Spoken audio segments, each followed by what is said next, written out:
नमस्कार श्रोते हो, रेडिओ जयंतच्या आनंदी कट्ट्यावर मी अनुराधा आपण सर्वांचं मनपूर्वक स्वागत करते.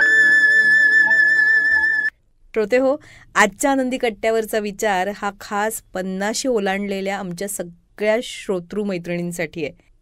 माधुरी आव्हाड यांनी हा विचार शेअर केलाय. ऐकूया. कोण म्हणतं तू म्हातारी झाली? अगं आत्ता शिक तर तू फक्त 60ची झाली. मी थकले, मी दमले असं सारखं सारखं म्हणू नको.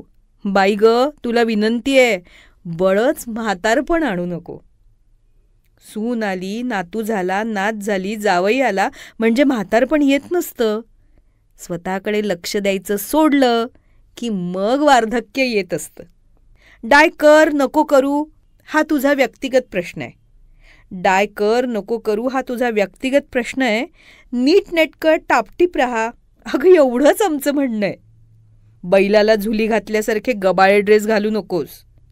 बैलाला झुली घातल्यासारखे गबाळे ड्रेस घालू नको. उगीच अधर अधर जीव गेल्यासारखं चालू नकोस.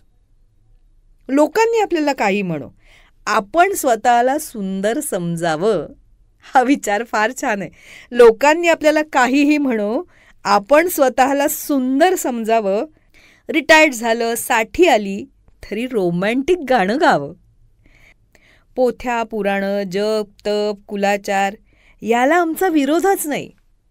पण मी आता म्हातारी झाले असं अजिबात म्हणायचं नाही. जरी 60 आली तरी स्वतःसाठी वेळ द्यायचा, मैत्रिणींचा ग्रुप करायचा, ट्रिपला जायचा प्लॅन करायचा आणि जीवनाचा आनंद घ्यायचा. आणि हो, दुःखाचं तुणतुणं वाजवायचं नाही. दुःखाचं तुणतुणं वाजवायचं नाही. प्रारब्ध प्रारब्ध म्हणून रडायचं नाही. घराच्या बाहेर पडायचं, मोकळा श्वास घ्यायचा आणि हिरवागार निसर्ग पाहून धुंद होऊन मारवा गायचा. घराच्या बाहेर पडायचं, मोकळा श्वास घ्यायचा आणि हिरवागार निसर्ग पाहून धुंद होऊन मारवा गायचा. फिट राहण्यासाठी सगळं करायचं. हलकासा व्यायाम, योगा, थोडा morning walk, facial, massage, steam bath सगळं कसं रेग्युलर करायचं. कुढत कुढत आता जगायचं नाही आणि म्हातारपण आलं असं मुळीच म्हणायचं नाही. 60व्या वर्षी फॅशन करू नये असं कोणी सांगितलंय? प्लाझो, वनपीस, जेगिन, टी शर्ट सगळं घालायचं, पण त्याचबरोबर गबाळ्यासारखं नाही, मस्त ऐटीत चालायचं. हे सगळं तू का करायचंस हे नीट आता समजून घे. कारण तू या घराचा आधार आहेस, कुटुंबाचा कणा आहेस. वास्तू नावाच्या पंढरपुरातली अगं बाई तू मंजूळ वीणा आहेस. तुझं शारीरिक आणि मानसिक आरोग्य उत्तम राहिलं तरच घर आनंदी राहणार आहे. देवघरात दिवा लागून स्वयंपाकघरात अन्नपूर्णा येणार आहे. घराघरात संस्काराचा सडा आणि चैतन्याचा झरा वाहण्यासाठी तुझं मन प्रसन्न असणं फार गरजेचं आहे. आणि म्हणूनच मी थकले, मी दमले असं सारखं सारखं म्हणू नको.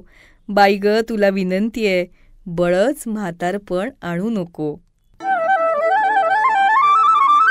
हा होता आनंदी कट्ट्यावरचा आजचा सुंदर विचार. तुम्हाला तो कसा वाटला याविषयीची तुमची कमेंट बॉक्समध्ये नक्की लिहा. आणि त्याचबरोबर रेडिओ जयंतचे दर्जेदार कार्यक्रम ऐकण्यासाठी रेडिओ जयंत लाईक करा, शेअर करा आणि सबस्क्राईब करा. रेडिओ जयंतचं सबस्क्रिप्शन फ्री आहे. आणि त्याचबरोबर नोटिफिकेशनसाठी बेल आयकॉनवर क्लिक करायला सुद्धा विसरू नका.